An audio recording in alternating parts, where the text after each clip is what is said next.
186 371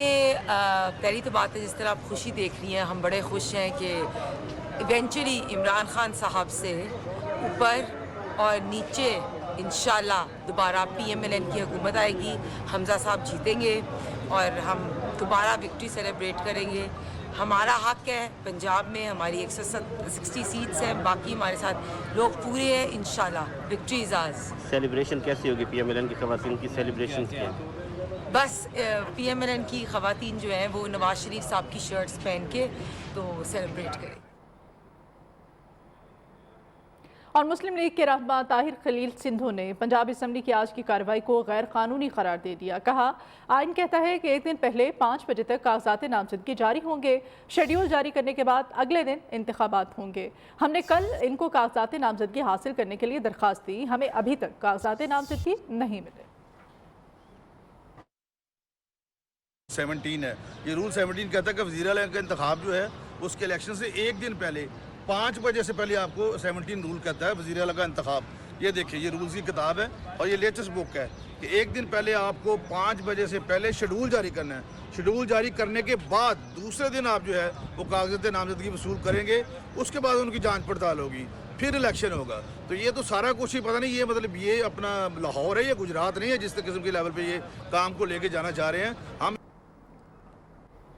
سیاسی لڑائی اب گلی محلے تک پہنچ چکی ہے. وفاقی وزیر داخلہ شیخ رشید نے سیاسی کشیدگی کم کرنے کے لیے اسٹیبلشمنٹ سے مداخلت کی اپیل کر دی ہے. کہا ہے کہ نئے الیکشن کے سوا کوئی حل نہیں. کیا اداروں کو علم نہیں کہ آصف زرداری کو کون بھتہ دے رہا ہے؟ منحرف اراکین قوم کی کیا ترجمانی کریں گے؟ غیر ملکی سازش ہے تو ان جماعتوں کے خلاف غداری کے پرچے کاٹ کر پابندی لگا دینی چاہیے. اسلام آباد میں تقریب کے دوران میڈیا سے گفتگو میں کہا اپوزیشن والے تحریک عدم اعتماد لا کر پھنس گئے. تحریک انصاف کی تمام اراکین استعفیٰ دیں، ان سے ایک دن بھی ملک نہیں چلنا. شیخ رشید نے اپوزیشن کے خلاف سیاسی اعلان کا جنگ بھی کر دیا.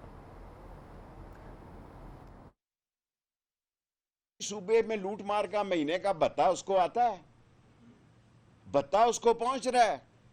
کیا اداروں کو نہیں پتا کہ بھتہ کون کون سے لوگ اس کو ہر مہینے پہنچاتے ہیں؟ میں اداروں کو کہتا ہوں نمک کی کان ہے. یہ چور جو ہیں اب کہہ رہے ہیں جی ہم ان پہ ECL میں کل ڈالنا ہے، آج ڈالو. ہمارے کون سے وہاں ایون فیلڈ میں فلیٹ ہیں. آپ پھنس گئے ہیں اپوزیشن والے. کوئی حل نہیں ہے الیکشن کے علاوہ اس ملک کو آگے لے جانے کا. 2 ہی راستے ہیں. نمبر 1 کہ ملک میں انتخابات کرا دیے جائیں. کتنے دن؟ میں نے آپ کو کہا ہر گھنٹے بعد اس ملک کی سیاسی صورتحال بدلے گی اس 24 گھنٹوں میں. پھر کہتا ہوں. ادھر وفاقی وزیر اطلاعات فواد چودھری کو وزارت قانون کا اضافی چارج بھی سونپ دیا گیا ہے. کابینہ ڈویژن نے فواد چودھری کو وزارت قانون کا اضافی چارج سونپنے کا نوٹیفیکیشن جاری کر دیا، جس کے بعد فواد چودھری نے وزارت اطلاعات کا ساتھ ساتھ وزارت قانون کا اضافی چارج بھی سنبھالا ہے. گزشتہ روز فواد چودھری نے کہا تھا کہ وزارت قانون سنبھالتے ہیں تو شہباز شریف سمیت اپوزیشن رہنماؤں کی FIA سے ضمانت خارج کرانے کا کہیں گے اور بغاوت کے مقدمے درج کرائیں گے. Welcome back. وزیر اعظم عمران خان کے خلاف قومی اسمبلی اجلاس کل 11:30 بجے ہوگا. کل کے اجلاس کے لیے حکومت اور اپوزیشن نے صف بندی مکمل کر لی ہے. آج ایوان کی کارروائی کے لیے حتمی لاہ عمل طے کیا جائے گا. وزیر اعظم نے سیاسی کمیٹی کا اہم اجلاس بلا لیا جس میں اسمبلیوں سے استعفوں، عوام میں امریکہ اور اس کے حامیوں کے خلاف احتجاج سمیت دیگر ایشوز پر غور ہو رہا ہے. دوسری جانب اپوزیشن کی طرف سے بھی آج سندھ ہاؤس میں شام کو بڑا اکٹھ ہونے جا رہا ہے. مولانا فضل الرحمان اپوزیشن اور تحریک انصاف کے منحرف اراکین کے اعزاز میں اشاعہ دیں گے. اس وقت تک اپوزیشن 200 کے قریب اراکین شو کر چکی ہے. مزید جاننے کے لیے ڈپٹی بیورو چیف نیوز علی شیر ہمارے ساتھ موجود ہے. علی شیر، ڈیٹیلز شیئر کیجیے گا.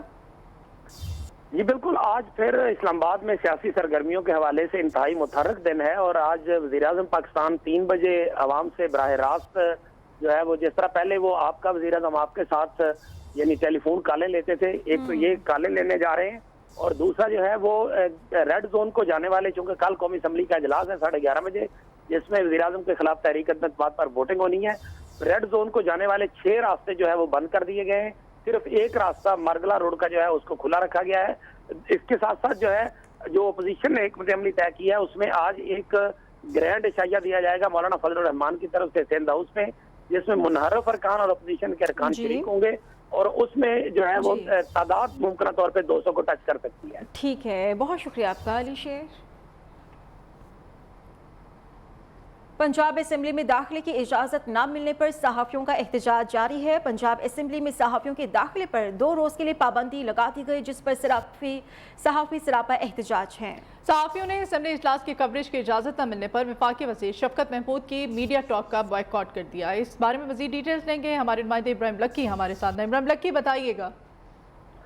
جی بالکل، پنجاب اسمبلی انتظامیہ نے آج جو ہے اجلاس کی جو ہے کارروائی کے لیے صحافیوں کو داخلہ جو ہے وہ بند کر دیا ہے، جس کے بعد جو ہے صحافیوں نے جو ہے اسمبلی ہال کے باہر جو ہے شدید احتجاج کیا اور مختلف جو وفاقی وزراء ہیں اور سابق صوبائی وزراء ہیں ان کے کارروائی کا جو ہے ان سے میڈیا ٹاک کا جو ہے وہ کوریج کا بائیکاٹ کر دیا. اس موقع پر جو ہے سابق صوبائی وزیر راجہ یاسر ہمایوں کی ایک صحافی اخلاق باجو سے جو ہے وہ انہوں نے بدتمیزی کی، جس پر جو ہے نا صحافی سراپا احتجاج ہو گئی اور انہوں نے جو ہے سابق صوبائی وزیر راجہ یاسر ہمایوں سمیت دیگر حکومتی سابق وزراء کے خلاف شدید احتجاج کیا، غم و غصہ کا اظہار کیا. اس وقت جو ہے رانا ثناءاللہ جو ہے وہ بھی پنجاب اسمبلی پہنچ گئے ہیں اور صحافیوں نے ان سے بھی جو ہے اپنا احتجاج ریکارڈ کیا. اس موقع پر جو ہے پنجاب یونین آف جرنلسٹ اور پنجاب پریس گیلری کمیٹی کے ذمہ داران نے بھی جو ہے احتجاج کیا اور پنجاب. بہت شکریہ ابراہیم لکی آپ کا.